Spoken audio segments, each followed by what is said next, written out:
Ndewo ụmụaka. Hello kids. Today we are going to learn some simple Igbo sentences. Are you ready? Let's begin. Ka anyị bido. Aha m bụ Obinna. Aha m bụ Obinna. Your turn.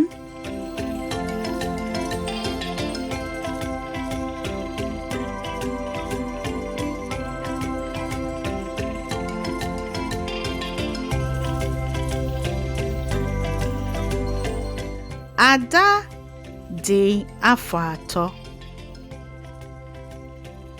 Ada dị afọ atọ. Your turn.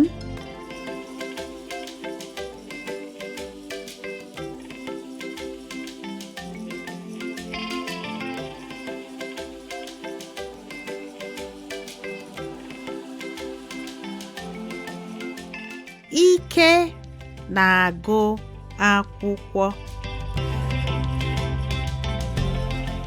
Ike na-agụ akwụkwọ. Your turn.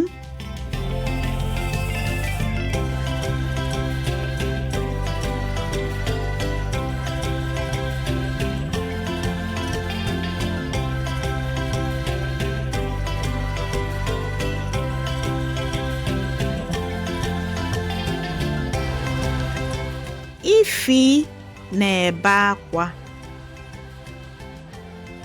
Ifi na-ebe akwa. Your turn.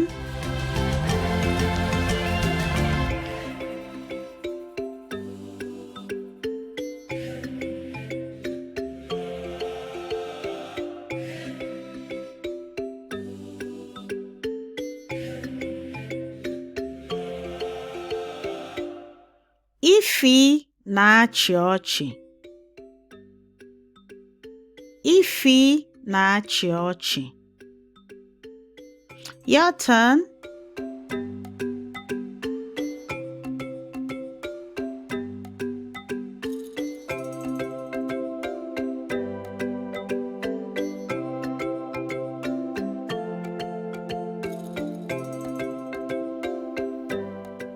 Ifi na-ewe iwe. Ifi na-ewe iwe. Your turn.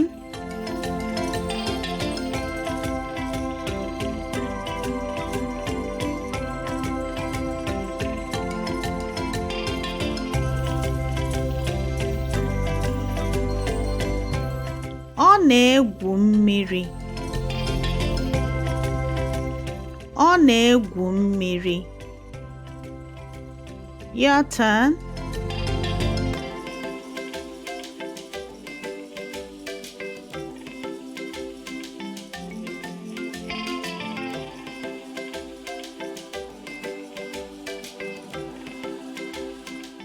Lee ezinụlọ anyị. Lee ezinụlọ anyị. Your turn.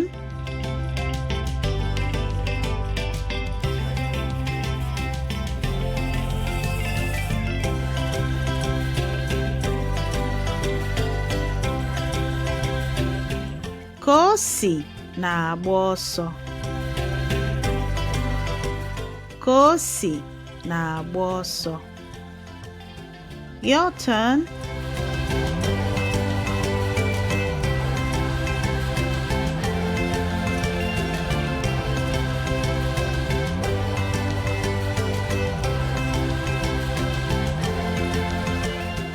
Bear na-ata mkpụrụ osisi. Bear na-ata mkpụrụ osisi. Your turn.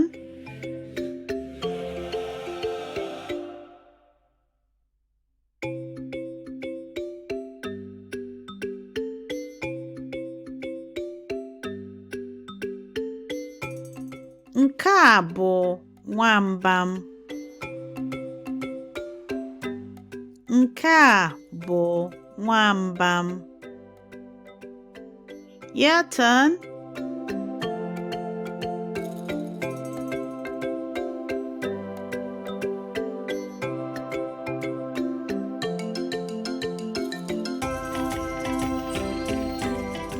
Enwere m otu ịgba.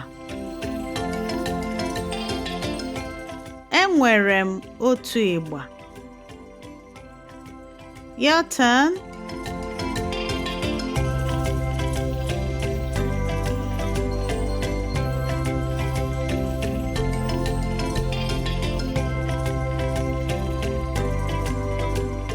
Nnụnụ na-efe. Nnụnụ na-efe. Your turn.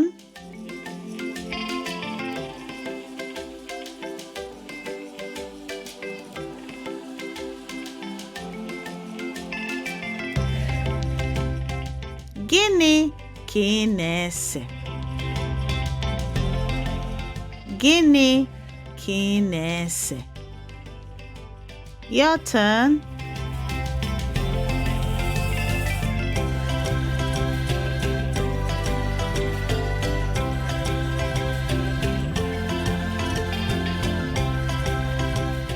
Uche na-agba egwu.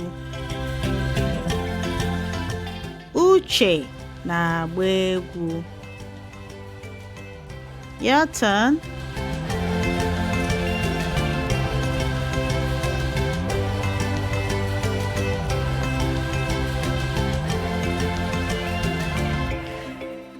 Well done, kids. Unu anwaka. That's it for today. See you in the next lesson. Ka o mesịa.